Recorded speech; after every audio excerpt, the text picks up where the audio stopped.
plan for a virtual presentation?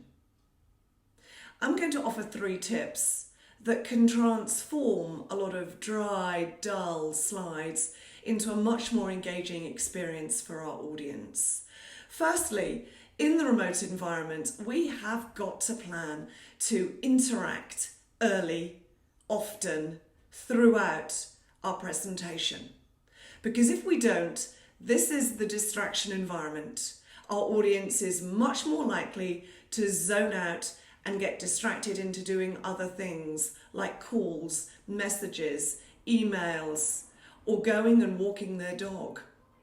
Secondly, we need to leverage technology, and that is moving at pace, whether we're talking about annotation, whiteboards, quizzes, polls, word clouds, gamification, directed discussions, breakout rooms. We have got to leverage the technology of whichever platform we're using to create that sense of community and conversation.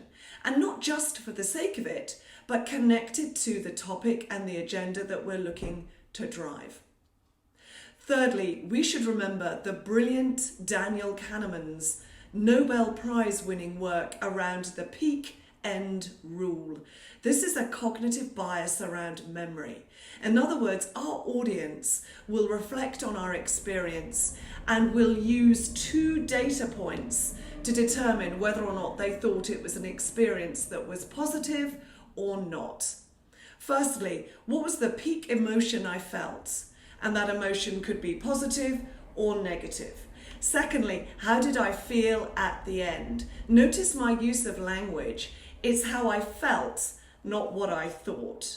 So consequently, we want to engage our audience so that they feel excited, relieved, enthused, energized, delighted, proud, versus bored, disinterested, frustrated, angry, and any other emotion which is negative that you care to name.